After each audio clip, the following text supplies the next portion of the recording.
The WWE have announced that they are shutting down NXT UK and bringing in NXT Europe, with NXT UK going on a hiatus until such point as it can either return or more likely be merged inside. We're going to talk about who made the call, what the plans are, and how soon we're going to see this come into action.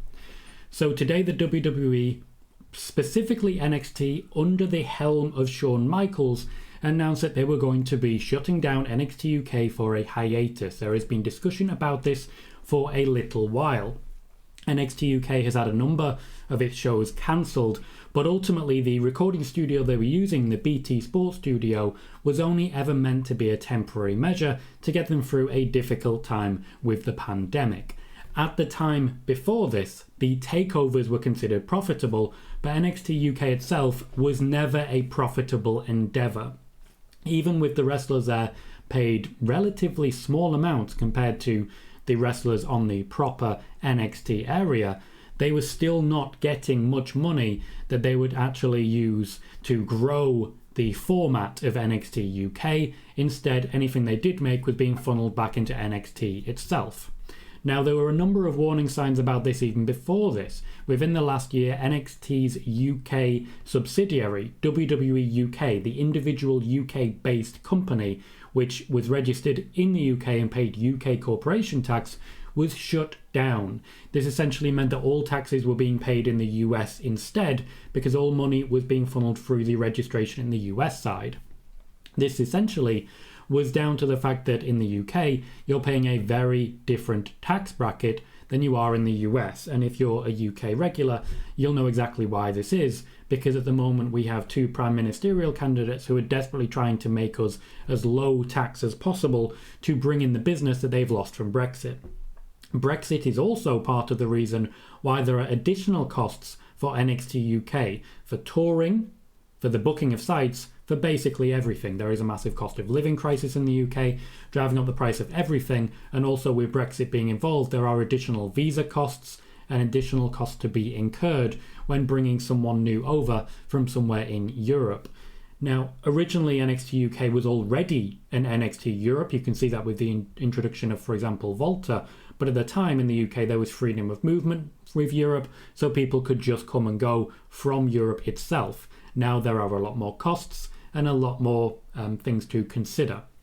This is one of the main reasons they are discussing NXT Europe. NXT UK was already technically NXT Europe when you look at the roster that they had, but a move to a country such as the Republic of Ireland, which has shown a clear interest in taking on this endeavour, would be much low costs, much low taxes, and a lot more freedom of movement involved. So you can basically travel and live as need be, and they can develop people at the Performance Centre and have them live there as needed. The Performance Centre is expected to be moved out of the UK and into mainstream Europe. This is also the main reason why I said at the top of the show, NXT UK is not likely to relaunch in the same guise that it has been. There is a number of different reasons for that, mostly financial, but there is also a globalisation initiative in the WWE at the moment. With the WWE UK subsidiary being shut down, we also saw subsidiaries in Asia and Asian markets shutting down as well. WWE India, for example, shut down. So we are looking at more global markets. NXT Europe is designed to be a continental brand instead of a localised country brand. We also saw rumours of an NXT Japan that I've confirmed here on this channel would have been an NXT Asia that would have launched if not for the pandemic. Kairi Sane was specifically kept under contract for NXT Asia purely to work as an ambassador there, because her leaving the WWE was only as an active wrestler due to injuries that she had picked up. NXT Asia did not launch as expected. They have not been able to launch it so far, and Kairi Sane's contract lapsed. She will of course be wrestling in Stardom soon.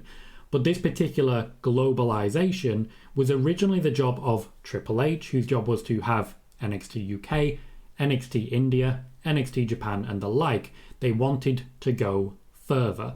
They wanted that continental approach. They wanted that globalisation. Hence, we are likely to see more from NXT Asia in the coming weeks, as we are likely to hear a lot more about the formation of NXT Europe. This is the plan from Nick Khan. This is not a Triple H initiative. This is Nick Khan who has put this particular strategy together. The idea being quite simply that what they're going to do is bring everyone from everywhere in the world who has the talent level they require, bring them to a continental performance center, and then go from there. There will even be, of course, a North American performance center, but that will be NXT itself. The NXT proper is not going to be rebranded NXT North America. That is why we have the NXT North American Championship, much like we are expecting to see a European Championship and an Asian Championship. What this means for creative is that Tyler Bate versus Bron Breakker may well become a title unification match, with a number of people called up from NXT UK in order to make it very different from NXT UK when it goes European. There's a number of wrestlers in Europe they have already contacted or already have signed contracts with, which will activate when NXT Europe launches, including quite a lot of exciting names on the indie scene as we speak. And there are also likely to be a number of call-ups from NXT proper to the main roster. Roughly after WrestleMania time, we saw the cancellation of call-ups for Bron Breakker and Toxic Attraction. They are now firmly back on the table. If you have any further questions about this, ask in the comments, jump on the Discord. We will be live tomorrow with spoiler warning with more information, but I thought I'd share the situation as it stands now. Remember to like the video, subscribe if you haven't, we're only 3 away from 1500. I've been Tom Colohue, thank you very much, have a good day.